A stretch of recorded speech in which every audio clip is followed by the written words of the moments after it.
In Syracuse, New York, the future of Interstate 81 and the city it bisects is currently under debate. UPSTATE, a center for design research and real estate at the Syracuse School of Architecture, has engaged in this crucial issue for the region. This series of videos will discuss the impact of the highway and the questions we should be asking to ensure a positive outcome for the city and region. The U.S. highway system was designed and constructed to efficiently move cars and trucks from one city to another. However, the same infrastructure that moves cars quickly between cities is also often utilized through the center of the most populated, most productive sections of communities to maintain a consistent flow of high-speed, individually operated vehicles. Urban highways have had massive detrimental impacts on the cities they inhabit. Syracuse, New York, and Interstate 81 is no different. It is estimated that 12% of the United States gross domestic product travels on some portion of the I-81 corridor from Tennessee to Canada. 34 miles of the highway currently traverse Onondaga County, with 7 miles within the city limits.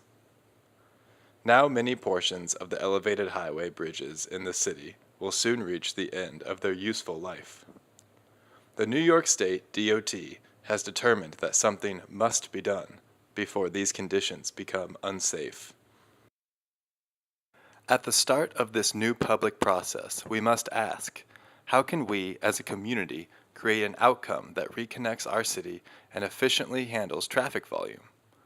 Across the country, other cities are also grappling with aging infrastructure built during the boom years of highway construction and urban renewal of the 50s and 60s. In 2008, Seattle undertook a study to determine the outcomes of removing elevated urban expressways. Studying 20 projects, which included Portland, San Francisco, Boston, Seoul, Chattanooga, Trenton, Vancouver, Toronto, and Milwaukee. The analysis revealed that in every case, highway removal through cities had a catalytic effect. Property values increased, crime decreased, perception of safety changed, and spillover traffic was effectively dispersed into the existing street grid. Not a single city revealed negative impacts associated with highway removal. The best outcomes of removal had two vital elements: a larger redevelopment plan and a value on urban design. Syracuse is at a crossroads. We can either use large-scale infrastructure projects to reconnect vital but separated parts of the city and be a model for other small and mid-sized cities, or we can maintain the status quo of the last 50 years. Either way, something has to happen with the expressway. All of the options proposed, including just repairing the existing roadway, will cost between $350 million to $1.2 billion. This project can and should be leveraged to create amazing outcomes for our region. Many communities across the country and the world have come to the conclusion that there are more suitable alternatives than simply cutting a high-speed highway through the core of the city. We can learn lessons from these cities by looking at what they did and how they compare to Syracuse.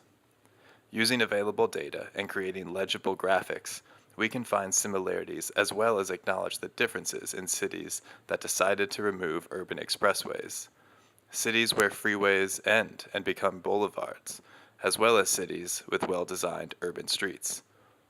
In each case, we can learn from these places, investigate the salient issues, and convert them to questions we can ask in our own community. With universally good outcomes resulting from highway teardowns in other cities, how would it be possible to achieve something similar in Syracuse? And if we decide to keep the highway up or take it down, how can we avoid making the mistakes of other cities?